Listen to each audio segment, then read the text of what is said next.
Thank you, thank you. All right, one of my favorite parts of the day. So the panel discussion is called Customer Experiences, Creating Secure and Connected Experiences. Now, the first panelist for the day is Mr. Tshedisho Khuzwayo, Product Head, Client Engagement, Capitec Bank. May I please welcome Tshedisho?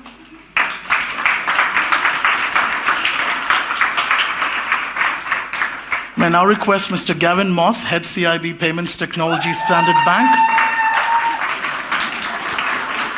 followed by Prenton Chetty, Head Intelligent Systems, Net Bank.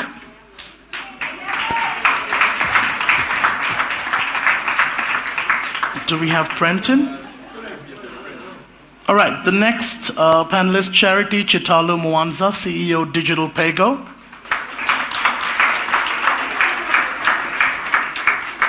Mr. Durvesh Maharaj, Portfolio Manager, Product and Distribution, Vodacom.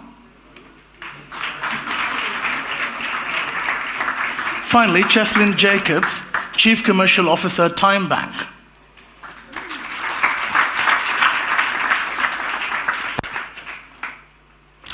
All right. First of all, before I begin,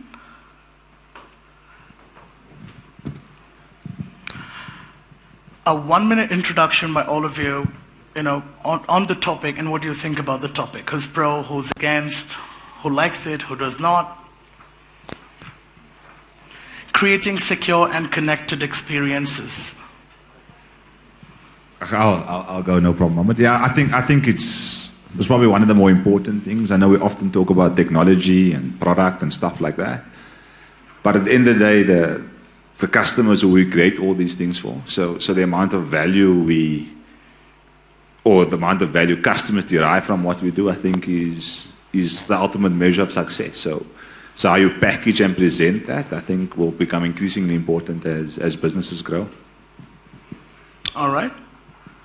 Thanks, Tawfiq. What an amazing topic. I think we're so inundated with change at the moment, and more importantly, where we are now as an industry as well as globally, we have a massive opportunity to really close structural gaps. And I think these systems that speak to closing ecosystem problems are where we need to focus our energy. All right. Okay, Tshedisho? Yeah, so firstly, I just want to say I'm very disappointed in my colleagues. So when I got called up, they all kept quiet. I think you're going to find and then my rockstar panelist here, Gavin, Standard Bank, literally just took the room, yeah. Anyways, I won't say where I'm from, but I think the topic speaks for itself. And the one word for me that actually comes out and speaks to my thoughts around the topic is trust. And the reality is that customers trust us as institutions, not just as banks, but as service providers or as providers of product, is at the heart of how customers engage with us and what customers engage with us for. At the center and at the heart is trust. So when you're building a connected as well as a secure experience, it all comes down to trust. Wonderful. Yes, Charity, go ahead. Finally, I get a hand. Well, for me, this is a very important topic because I'm coming from a fintech and financial technology. We really are trying to solve a problem. And financial transactions without trust doesn't really exist. Absolutely. So this is a very, very important topic and looking forward to unpacking it. Wonderful. Gavin, your thoughts? Yeah, I've got a slightly different view on this. So a lot of the clients that we're looking at, we're expecting them to bank or to do banking. Whereas in my view, the way that the client experience is kind of going to go is that that's going to be a moot point. So what I mean by that is when you go shopping, you want to be immersed in the shopping experience. You don't want to be immersed in the banking experience. So being able to integrate that experience seamlessly into what the clients are doing is the approach that we should be taking rather than focusing on how we improve on the banking experience. Wonderful. All right, so now that I have a bit from all of you, I have specific questions for all of you. However, first question is open to all of you. How can banks effectively leverage customer data to drive personalized experiences while ensuring data privacy and security? Let's ask the bankers first. Yeah, I mean, I'm a salesman by nature, so security and privacy shouldn't matter too much to me. That's risk and compliance's job. And to think we have Frank Moller, talking about the importance of security the entire day. The creating value piece is massively important, though. So I think I suppose as society, you hear lots of things around, we don't want people to know things about me. I've got lots of friends who are like that. But at the same time, those are the very group of people who complain about how unpersonalized things are becoming. And I'm saying you can't have the one without the other. And I think the reality is the more you know about somebody, the more you know about their preferences, etc. I think the more tailored your solutions can become. And I think in a world where information is becoming as accessible as it is today, very quickly what is happening amongst broader societies is this knowledge gap, which is still pretty large, is reducing though. And I think as that reduces, customers' expectations of people they choose to do business with will change fundamentally. And if you can't meet those expectations, then you're probably going to be dead in the water. So understanding what customers want across the value chain becomes massively, massively important. Like I said, the privacy and security, there's guys to worry about that, not me. Right, okay. Banker number 2. So, as banks, or at least a lot of the banks, the big couple of banks have been around for a very long time and have lots of data. But that doesn't mean anything unless you're able to analyze it. I think some of the new incumbents or the new entries into the markets are understanding that data is a commodity and are utilizing that data right up front to be able to understand what their client needs are. Now, this goes to the kind of causation is not commonality thing. So, I'm a white male in the 18 to 25 year age group. That's why they were clapping.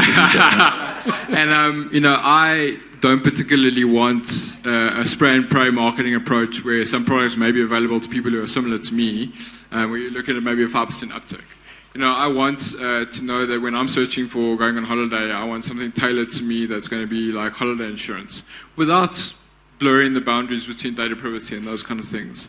So that segment of one is really important to be able to understand how to improve on the hit rates of what you're trying to offer clients and get that, you were talking about trust, get that trust between a willing buyer and a willing seller to say, I actually want to offer you this because it's going to make your life better rather than saying I want to offer this to you because we want to make money out of it. Yes, please. Yeah, so I actually think we've overstepped a lot on personalization. It's a buzzword and it's actually gone to the extreme of hyper-personalization. And that's not necessarily a good thing. So how many of you guys, every time recently, every time you visit somewhere, there'll be a Google message that pops up that says, how is your experience at such and such a place? For me, that's a hyper-personalization, and it actually cringes on the point of infringing someone's personal space, because it means that that data is out there and someone is going to use it. So I think we need to be very careful, especially as banks, because as Gavin said, we've got lots and lots of data, and at the end of the day, we work for the consumer. The consumer doesn't work for us. Or we work for the client doesn't work for us. So we need to be very careful in terms of how we use that data, what we're using that data for, but ensuring that we've got regulation, discipline, governance, as well as ways in which we actually manage consent in utilizing that data. So personalization for me has actually taken us a step too far. All right, okay. So let's look at the telco view for it. Well, thanks so much, Mohammed. So, also a salesman by nature, but I'm going to give you the not so sexy answer to this question. So I'm sure many of you are being dialed by call centers and wondering, oh, where did they get my data from? And that speaks to the question around where is your data actually living? I'm actually imagining all of you on the dark web right now. So, and I think to the point that was just made around discipline and rigor, there's a fine line between revenue and governance that we need to tread. And there are definitely protocols with there being a divergence in the scale that we need to achieve, together with the size of some of our organizations. We end up partnering with a lot of third-party organizations where data is flowing between the different organizations that may be primarily owned by a bank, etc. So the not-so-sexy answer is a very punitive approach through bodies like the information regulator, where these things are audited. Cybersecurity teams internally having strong protocols around the way in which they manage partner due diligence. DPAs that are put in place with third parties. Unfortunately, not the sexy answer, but that's really the route you need to go to manage that fine line between personalization and strong governance around data misuse. I always wonder whether, since the Puppy Act has come into play, whether we're getting more or less cold calls from call centers. Especially ones from Vodacom. So I got a spam call from Vodacom trying to sell me a contract. Don't worry, we're adding an opt-out button soon. All right, Charity. From a fintech perspective, we look at data probably very differently from banks. So we take a human-centric approach to designing products. And so to be able to do that, we need the insights that the data gives us to be able to refine the products, understand the consumer behaviors, so we can be very specific in solving a problem. So whereas maybe traditional banks would have that data, there's so much that they have. For us, it's so important. It's not just having that data, but what am I doing with it? So we look at it from a point of view of what can I see that are the pain points, and what do I do with these insights coming from this data to go and help the consumers. So that's the approach that we take. So do exactly what Tshedisho doesn't want to do. So a cow and a table have both got 4 legs, but you're only going to sell one of them furniture polish. All right, okay. So next question also to Charity. Charity, what are the key strategies and considerations for transforming a bank into a platform that can deliver delightful customer experience? Well, I'm going to answer this based on my experience. I was heading strategy and innovation in a traditional bank. The lessons I learned there and the 4 years that I've been in the fintech space, what I've seen, what I've learned is that there's no one size fits all. The journeys are very different. Absolutely. But there are basic elements that need to be considered. So first of all, it's important to look at it from a customer perspective. So taking that customer-centric approach, understand the customer needs, because we're actually trying to do this for the customer. Segment the customers. Different customer segments, personas want different things. And a delightful customer is not it's very subjective. It can mean different things to others. So that's number one. But secondly, look at the digital channels, the digital services that you're offering. To be able to deliver delightful customer experience, you can't do that without being digital.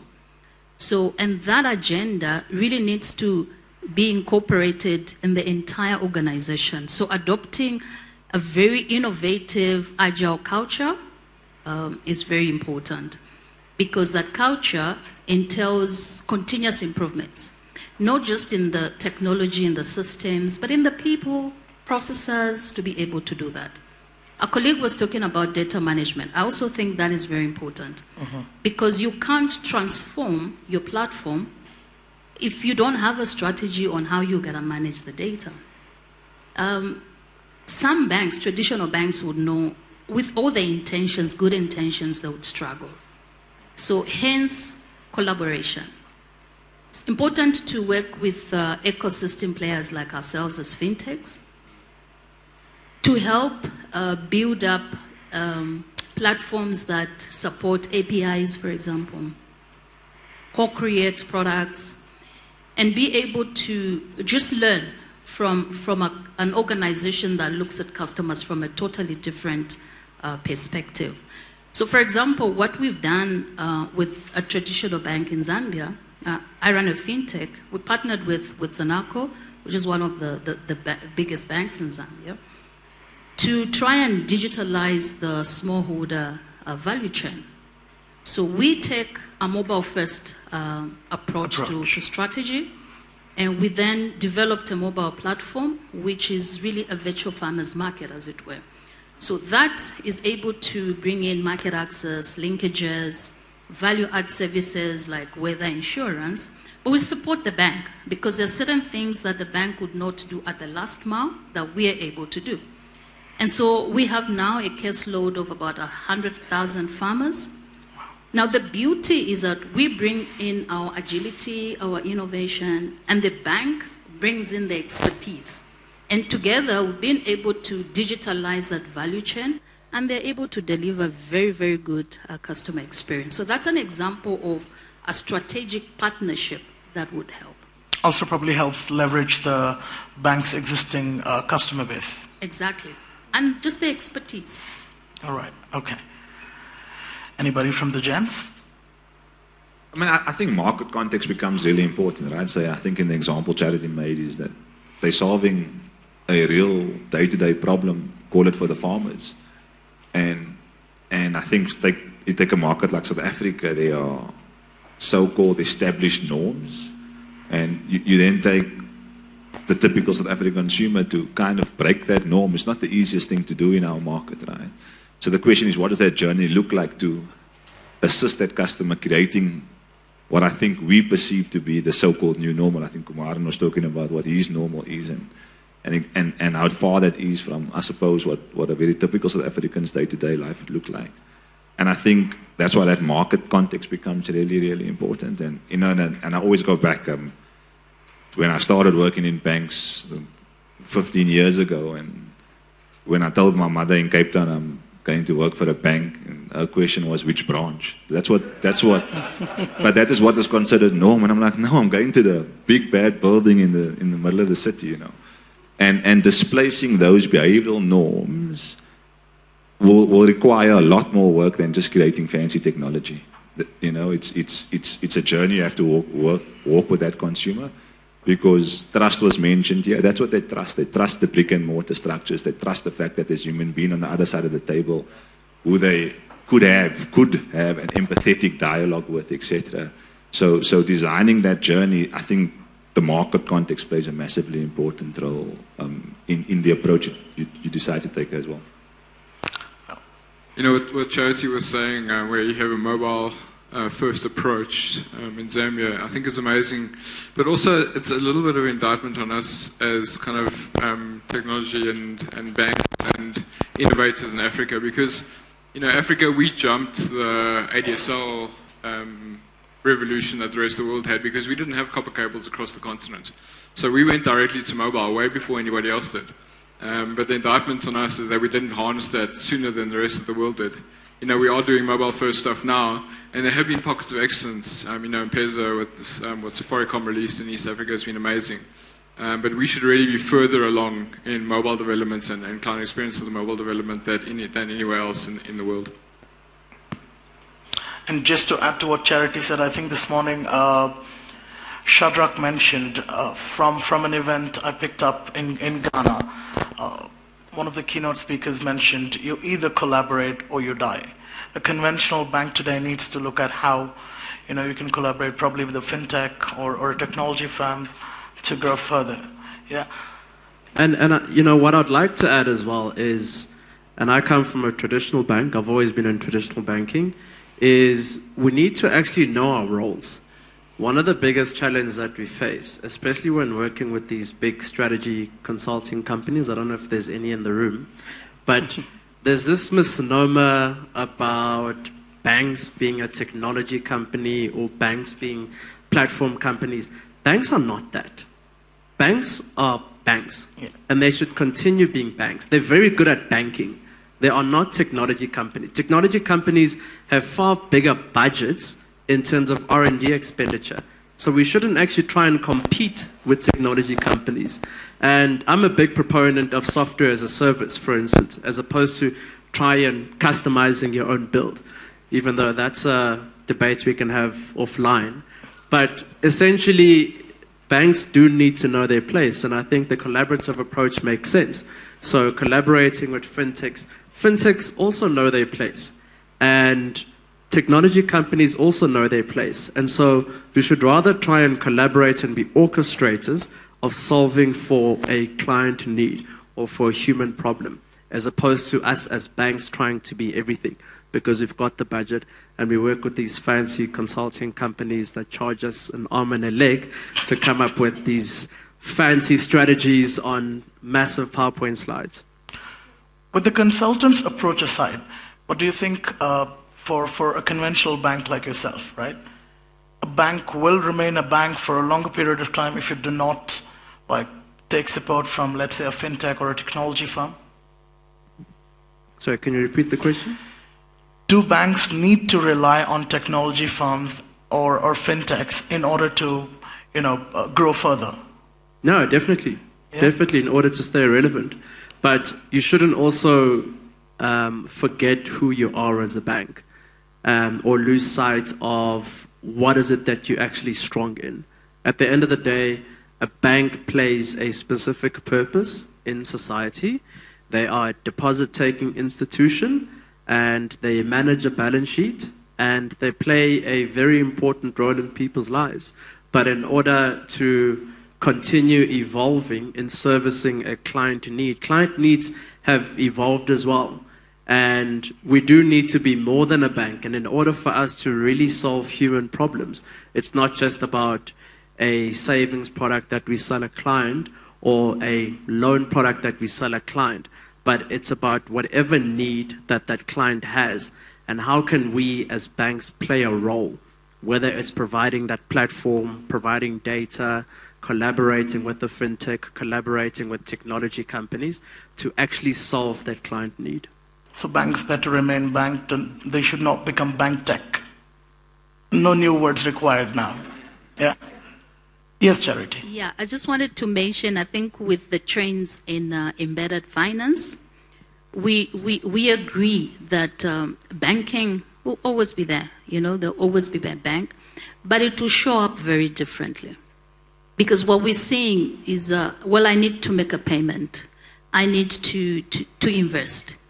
But I want to do it very differently, at my pace, conveniently, maybe when I'm doing something else. So lifestyle banking really means that bankings need to show up very differently. Absolutely. All right, so I think I have the next question for you, Tshedisho. In the context of banking, what are some innovative ways to use digital innovation and technology to provide outstanding customer experience across various touchpoints?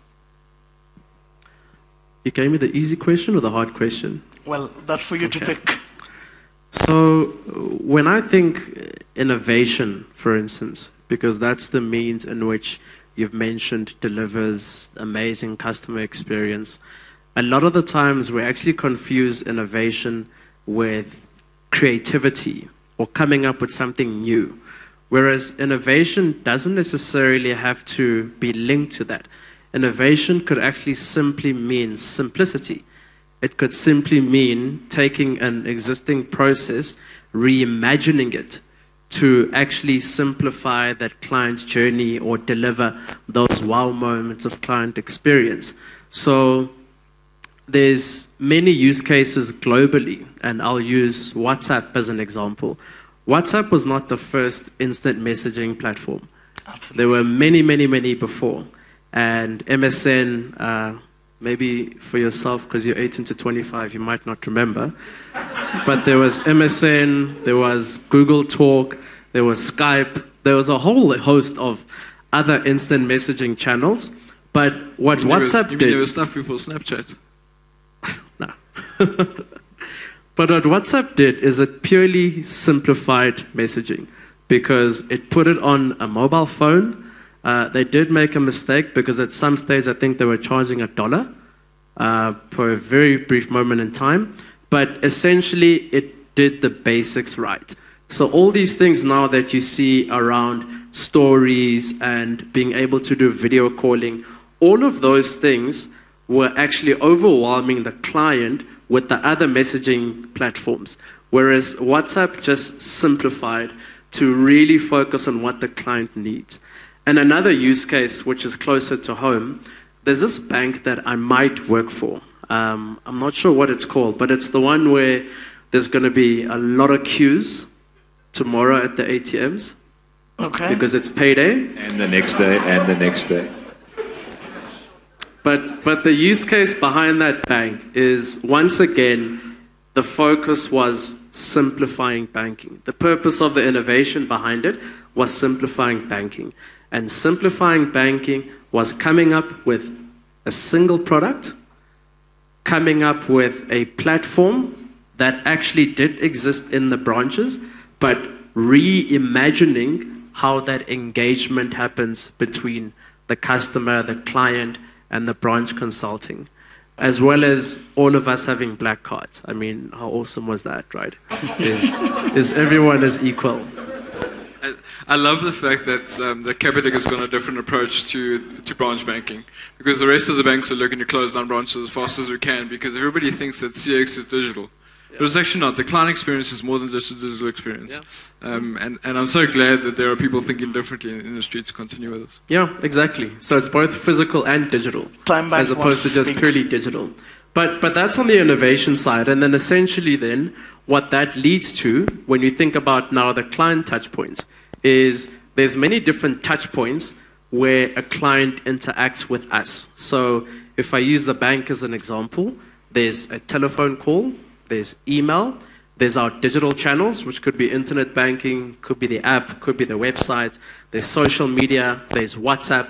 So the first thing we need to do is actually plot those different touch points. And then the second thing we need to do is also realize, by understanding our clients, where do they interact the most? Because we need to be present where our clients are. Because as I said earlier, we work for our clients. Our clients don't work for us. And by being present where our clients are, we need to also ensure that we fulfill their needs in their channel of choice, but also using that same channel. So what I mean by that is, if I want to open an account and I'm using WhatsApp, we need to actually enable that client to be able to open the account while staying on that channel.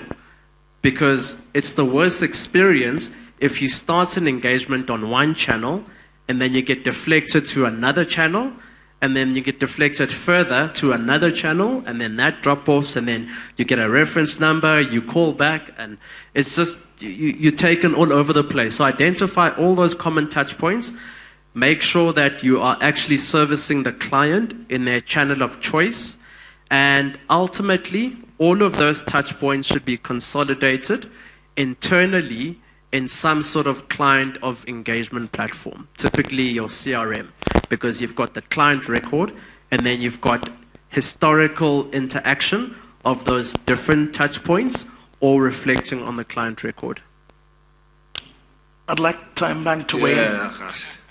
I wanted to jump in. So I think Tshedisho, you mentioned the queues at the ATMs tomorrow and a few days after, right? But in essence, that's arguably one of the things banks have gotten tremendously wrong, though. Because I think to a large degree we've created that behavior. And I referred to this knowledge gap earlier, right? And I think in those queues, not only at those ATMs, at most ATMs tomorrow, the fact that customers still believe that it must be done tomorrow in large volumes, etc., and that they can't, or the alternatives exist. Lots of alternatives exist today to get that same physical cash. Lots of alternatives already exist. But because this knowledge gap in the consumer's mind, in my mind, is still too large today, right? Is they'd stand in that queue for multiple hours and not incur maybe R1, R2 in additional fees to use an empty ATM because it doesn't have the same logo as my bank card does. Now, surely that's not a convenient experience for the customer. right? But it's most probably a convenient experience for us, the institution. And so I think the actual challenge is how do you start encouraging customers to find the best alternatives that make the most sense for them. And the reality is the people that choose, or the customers who choose to stand in those queues, are arguably the most time-poor people in the country as well. You know, so I think we've got a much bigger responsibility to play in how fast we assist customers changing behavior that potentially actually makes them poorer, right? And so as an industry, we've got to fundamentally change the way we look at these things. But more importantly, we've got to fundamentally change what information we choose to present to customers. Because like I said, is that what I think this behavior or the way the ecosystem works today, all it continues to do is marginalize those already marginalized. Absolutely, right? yeah. And it's not easy though, so don't get me wrong. You don't change this thing overnight. But without a shadow of a doubt, us as banks, we do nowhere near enough to facilitate that change. Okay.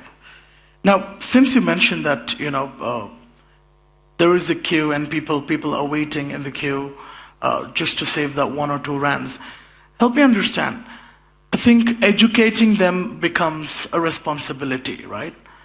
What do you think would be a good approach to educate those people of a much better, much better alternative rather than standing in the queue? Yeah, and we spoke about data earlier, and data. I think these are where clever things can happen, right? So to what degree do you know that customer is standing in the queue? I think a data point inside your banking app can give you that very, very quickly, right? You geo-map it, whatever the case may be. Should you push them a notification to show them where their best alternative is within 5 minutes from where they are now? Maybe, right? Do you present them alternative options post doing the transaction? So there's multiple options to do this, but what I said, it's not going to happen overnight, because again, displacing behavioral norms in this, call it in that consumer segment, is not easy. But we've got to be consistent, and you've probably got to reinforce what we think this new normal is. Makes sense, but then I think Tshedisho would say that's infringement, yeah? I think you're just picking on my clients. Yes, Charity. Yeah, I wanted to also just mention that's why innovation should not be discussed without discussing the delivery. Because when you want to change something, you want to improve a product, for example, or want to take a service, it's always important to understand the customer, so that then you define how you want to deliver the convenience, as an example. So just looking at customers and think, oh, they'll get paid, everybody will want to get this particular money at the same time, couldn't tell that maybe we take a step back, some customer focus, maybe understand why they even have to go to the ATM. There's some research that we did in our country that was very telling. There was this view that the lowest, the mass market on the pyramid wanted to go to get cash, because that's what they want. They just want the feel of cash. But apparently, they loved the conversations that were happening there. Okay. So it's very easy to misunderstand the behavior if you don't understand the customer. And also we trend, right, on Twitter. And in a way, that's how we've grown the client base, is been through word of mouth and not through big advertising campaigns. So it's almost like it's a cool factor to actually stand in one of those queues. I don't think I would necessarily, but I think there's a lot of factors one needs to consider, and you don't need to force a change that's may not necessarily necessary. Okay, in following up with what Cheslin said, I think this also goes to you, Tshedisho. How do you think banks can strike like a perfect balance between offering personalized experiences and maintaining a high level of security in an increasingly digital and interconnected banking in today's era? Is that for me? More security questions, Mohammed. Cheers. No, not security. Okay, go ahead. So I think by nature banks have to do that. You know, again, trust becomes massively important. So you've got to, or at least customers got to believe you're going to protect them at all costs, and I think that's going to be an evolving journey. Again, as more technologies used kind of in the background to enable these things, just by default you expose yourself to more risk, right? Cybersecurity is massive around the world. You've probably got a bunch of clever people sitting in thousands of different locations trying to access all of our systems as we speak right now, right? So just by default, you've got to make sure you can protect your customer. But again, on the flip side is that constantly trying to understand what your customers' needs are and how that's evolving is arguably going to be the thing I think that changes the game over time, and to what extent you can present them with products, with features, with information that fundamentally changes their lives, and you have to deliver value whilst you do that. Obviously, with the way all of these things are enabled, I think the reality is it's becoming a lot easier, a lot more affordable for organizations to deliver these experiences. But I think it will boil down to how well you understand your customer to exactly understand what they want from you. Okay, so just one last question to all of you. Now, the same question I'm going to repeat. Now, is there an approach that you suggest that helps attain that middle ground where you are not ultra personal to a customer, where you're sending in 10,000 notifications, to a level where you said within 5 minutes there is another ATM, you could go there, or to a level where Tshedisho said that you just visited this restaurant, how do you like it? Is there a middle ground approach that you suggest that'll help customer not feel like not feel like it's too personal, but also giving a delightful customer experience? I mean, with AI and all of these things, I think you can almost make these calls on a customer by customer basis going forward, and not very generic, right? So perfect, here's my journey. All of you signed up via this channel, suddenly that's how we communicate with you. I think, again, as you understand this customer, as you interact with your customer more and more, you can understand exactly what that one individual wants. And there's a lot of technology available today that allows you to create bespoke journeys for one person, So, and I think that's the evolution that needs to happen, because then you're not going to get 5% response rates, and you're probably going to get 55% response rates. But I think it's going to have to boil down. I mean, what the buzzwords in these conferences and things for many years was customer centricity. And I think about if you treat every customer as if they're your only one, I think you get closer to the answer. I completely agree with Jason. Yeah, and what we've just been discussing is that you're trying to get to a segment of one. So why would you want to then say, let's get a middle ground for everybody for that segment of one? You need to treat every customer as your own and understand what that customer wants. Some customers want no marketing information. Some customers want loads of products. The difficulty is understanding which customers want what and how to apply that. So evading the one-size-fits-all strategy would be a good approach, yeah? All right, I think one last question to Ramesh, given the fact that MTN, Momo, Vodafone, Cash, I'd like to get a telco approach for this. How will technology shape the customer experience and revenue agendas for businesses, whilst telcos are collaborating with banks today? Thanks for the question. Mohammed, would you mind if I make the panel, the audience part of the panel? With just a question. Audience will actually start asking their questions in a bit. So just a quick question. In terms of the top 5 skills that Harvard published that are key in the next coming years, what do you think one of the number one skill was? Just out of curiosity. Probing ChatGPT. Pretty close. It's actually closing structural gaps. And why I say this is, They found that everyone's tired of bank tech, fintech, AI, ML, chat, GPT, cloud, Amazon, AWS. It's overwhelming.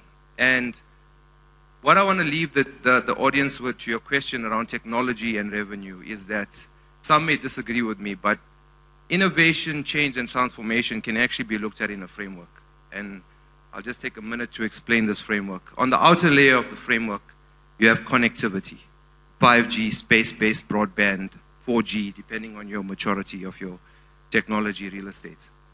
Underlying that, you have big data warehousing, which is, for example, cloud, micro storage, etc. The Huawei experts are here. The layer underneath that is platform. So platform would be your Web 4.0, Web 3.0. If you want to use as an example, even social media can fall under the platform. They're all living off each other. And then you get the layer, and I'll skip. The next layer is your data languages, ML, AI, artificial intelligence, etc. That's your data languages talking to your databases. Underneath that, you have a product suite. And a lot of people have mentioned, the needs, and that's typically a bottom-up approach. I'm just sharing with you a top-down approach. These products can span investments, insurance, card, whiskey. Yes, I said whiskey, and I'll tell you why just now. And the layer beneath that is then you have your channels, mobile app, WhatsApp, USSD, SMS, etc. And then at the bottom, you have your customer in their different buckets. Mass market, high wealth, middle class, however you want to name them. Would you believe that a combination of this layer can give you innovation? Any one of you? So let's use an example. So we'll take ML from the data languages, match it to investments, right? Match it to an app, match to customer. You then have a machine learning algorithm that gives you sentiment analysis as well as risk allocation for your investments. You now have an investment banker in your pocket. I'll use another one. You have IoT technology with whiskey that's internet-based in the restaurant industry. You now have a point-of-sale software that triggers the exact amount of alcohol that needs to be dispersed from a machine, which then manages your shrinkage expenses and allows for efficiency in your servicing of your customers. And there you see how innovation is a framework and how all these various buzzwords play in each of their layers to solve a problem that can be at a customer level living in different buckets. Thank you, Darvesh. So innovation is a framework, and a combination of these layers is what's going to bring technology down to the level of revenue which is exchanged for a service and it can be a multitude of products. Hence why you find organizations are now banks, they're MVNOs. Why? It doesn't matter what the product is. Standard Bank could sell whiskey technology software as an example. But as the workflow shows, it's an innovation within a framework that is agnostic to whether it's banking, financial services, MVNO, insurance. So another example, blockchain with insurance, using smart contracts to do paperless claims and managing of fraud. So there you go, another use case where you have your technology layer, your industry, and your customer problem being solved all within one framework. And voila, you can have innovation at your fingertips. Well, that's a lot of business ideas. Thank you so much. All right, moving on to the audience. Do we have questions from the audience? Okay. Sophia, could you pass the mic?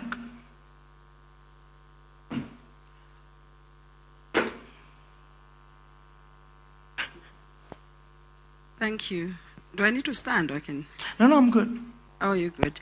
Okay. Maybe for those at the back, I'm not that tall, so perhaps I need to stand. My name is Beauty. I'm from APSA, head of people risk. So my question, I think, will also be directed at you more. And the later part of it, perhaps to the audience there. Mm-hmm. I noticed when I looked at, the speakers that I think if my count is correct, 29 in total, and only 6 female. So Yes. that kept me wondering. I'm like, wow, what is happening? If I look at the panel, 1 out of 5, even in an exam, you would fail. That got me wondering. That's the first part. The second part, I think, will link to that. In the solutions that we are hearing, again, we don't hear how the woman is going to be empowered. We are talking about digital inclusion. How do we achieve that if we want to project tech as a male game? We're also focusing more on the infrastructure. Have we looked at beyond that infrastructure? I think it's about the third part of my question now, eh? I'm trying to condense that's all right, them. yeah. I'm taking my time. We're still far from 17 hours.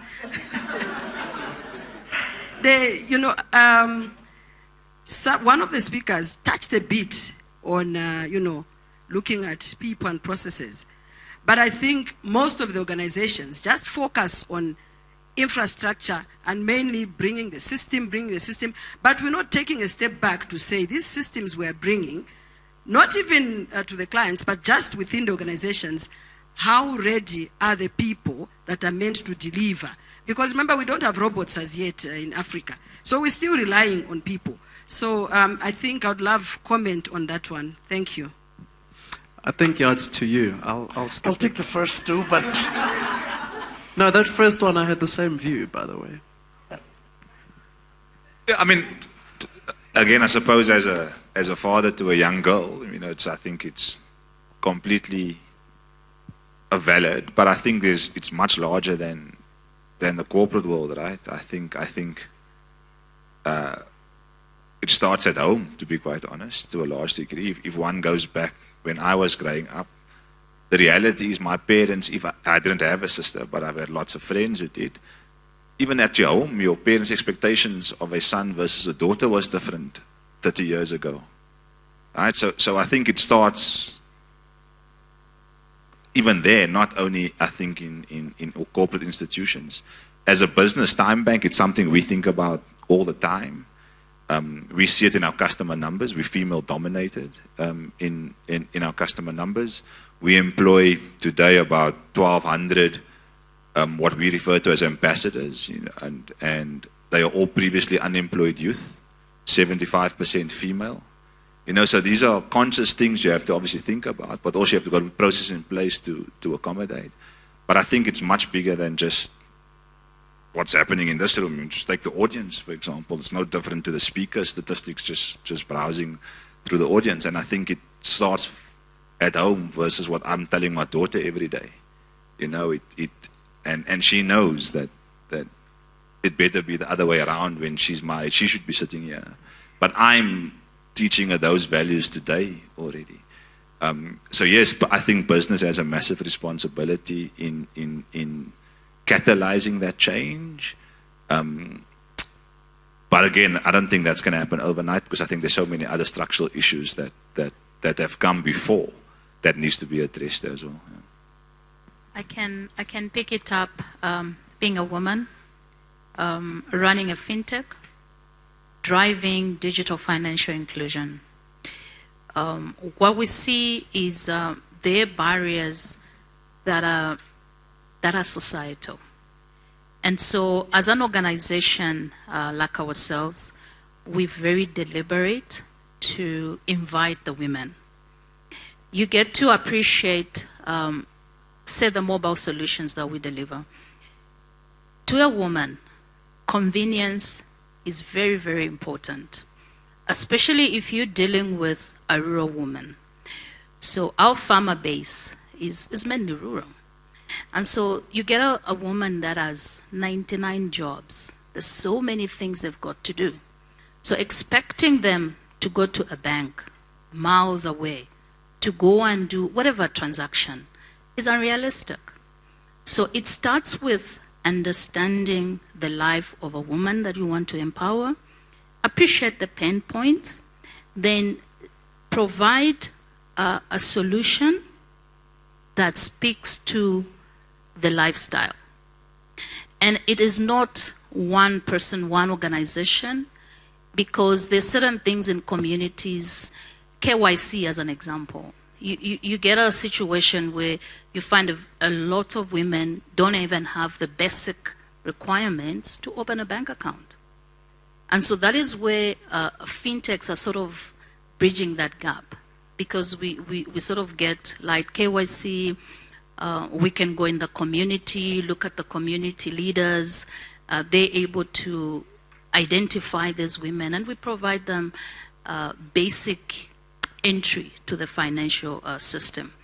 So it's something that it has to be deliberate by the decision makers, solution providers to understand that segment. It's not a one-size-fits-all. I think the reality, if I could add, actually, is the most diverse companies are often the most successful. And success is not necessarily driven by profit, but success driven by impact. And I think that as society, we do ourselves a disservice by being exclusive in the boardroom and being exclusive even in the construct of, you get boys clubs in every corporate, especially banks. I'm in a bank and there's boys clubs in all the banks, and it's the wrong approach. And I think it's an unfortunate approach, because there's different things and different skill sets and different viewpoints that each of us bring. And diversity, I'm not just talking about gender, but more than that. So I think it is an unfortunate situation we do find ourselves in, that we're not as inclusive, because had we been a little bit more diverse even here, we would have heard more different approaches and different ways of thinking and approaching solutions. So the more diverse we actually are intentionally, and I'm so impressed with Time Bank, Sheslin, when you say that you guys are quite intentional around your strategy on diversity. I think it's definitely something that we can all learn from. Thank you so much, Tshedisho. And Beauty, to answer the question, I think I'd like to first of all thank all of you for weighing in. To begin with, I think Cheslin said about how 30 years ago, expectations from a son were more compared to the expectations from daughter. I think even today, the mindset is slowly changing. Yeah. Having said that, you said you're a head of a department, correct? Group head of people risk. Now, Charity, you must know, Sophia, my team member, she is heading production for us, right? And when we reach out to speakers, we reach out to them 6 months, 3 months, at least 2 months in advance, just to make sure that there is a good balance between, who's speaking at the event. And what we do make sure is the person that's put on the stage is an expert of the topic, right? Having said that, I must tell you, how many banks do you think are, as of today, how many banks are in South Africa? Tier 1. Let's say 15. Let's assume 15 in total. How many female CEOs do you have? Let me give you a number. In Ghana, there are about 11 top tier 1 banks, right? And 2 top banks are run by women. And Mansa Neti and Patricia Obanai is running Vodacom in Ghana. Now, these women, why I know their names, I've personally interacted with them, and they've been on our stage. The difference is, when we reach out to people, we don't see if you're reaching out to a woman, if you're reaching out to a man. What we do see, if this person is going to be able to add value, and if people are going to be able to take back a lot in terms of learning from the summit. But very, very consciously, we make an attempt to reach out to women to make sure, because if you go back, I'll give you the brochures for the last 3 years, it's actually looked exactly like this. In Ghana, we do a 2-day summit where there are 50 speakers, and I would say 8 to 10 female speakers. So I have this roundtable for women that we do every 2 months. I'd like to invite you all to be a part of that. we're still trying to figure out what the answer to that is. Because even today, I think on the brochure, if you saw 6 or 7 women, 2 did not turn up. So there is something we are lacking, or I don't know what is happening, but I appreciate the question. I will make sure that this is taken in as the feedback and worked upon. Yes, please.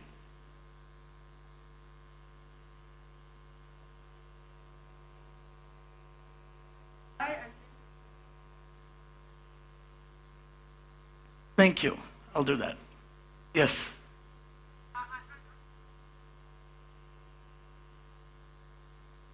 Okay.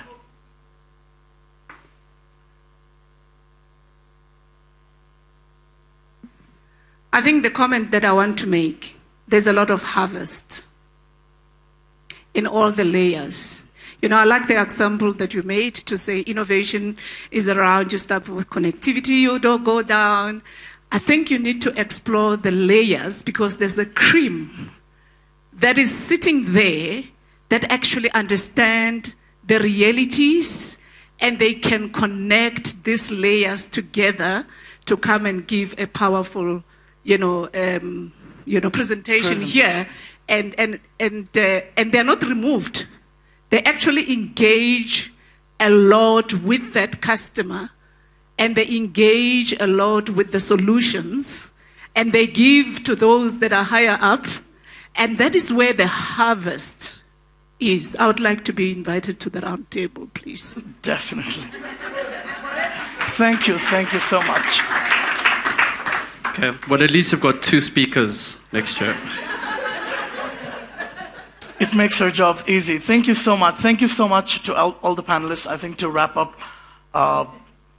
any closing remarks by any of you? For me, to banks,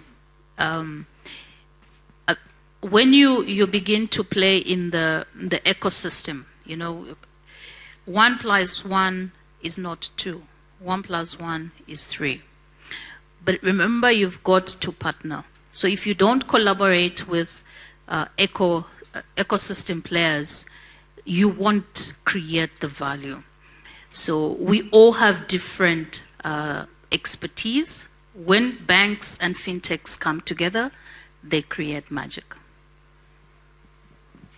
For me, Tofik, I think I just wanted to leave 2 things with the audience. I think one, hopefully, is the skill on how to close structural gaps across technology, people, segmentation, and the various buzzwords in the ecosystem. And I think 2, to be confident around having the skills to tackle new problems that are going to be forever facing us. I think the customer needs at any point in time can be solved right now. If you need an insurance product, a home loan. And I think we've done a lot in terms of our maturities as organizations. And I know we typically get into this hero-villain mentality with technology, with our lives. But we need to sometimes take a step back and say, well, we've actually done a lot. Make no mistake. I think across technology, we've done a lot. Across product, we've done a lot. In terms of a question around our gender-based equality, I think historically, given the many factors women had faced, I mean, up until 1998, I'm sure many of you will know, a woman could not access a financial services product in America without a man signing for it. And I want to congratulate women for where we are today. I think it's not where we need to be, but the lightning speed at which they've broken those shackles of political constraints, cultural constraints in many instances, to be where we are today has been phenomenal. And I think there is so much more to come. So I'd like to leave the audience with those 3 things. Thank you so much.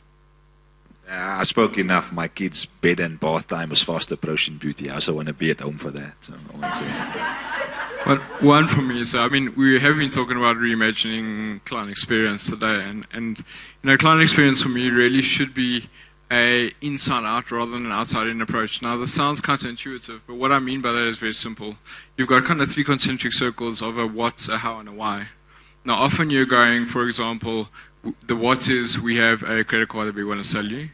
The why is we want to be able to fund you when you don't have any money. The how. And the why is eventually we want to make money. But if you turn that on its head and you start from the inside and you go out. You know, the how could, or the why could be, we want to solve problems.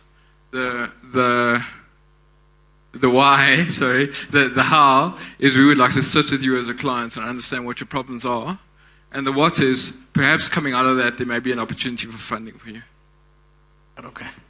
Well, thank you so much, Gavin. Thank you, Tshedisho, yes. No, I just wanted to close by saying each of us has a role to play as entities, as banks, as fintechs, as telcos. And it's very important for us to really stay connected in the true sense of the overall topic, that it's connected banking. But it goes beyond that, because to Gavin's point, we're actually here to solve problems for clients. We're not here for ourselves. We're here because we work for the clients. The clients don't work for us. And in solving those problems, it's not just about banking, but it's about any problem that they are looking for answers on, because we've got so much rich data about that client in terms of historical interactions. And we engage with clients about different products. So banks about banking products, telcos about telco products. But it's important for us to ensure that we're consistent in actually servicing those clients. And that's why collaboration is so important, because at the end of the day, clients want a service that's very simple. So that is my story. And I look forward to hearing the two of you next year.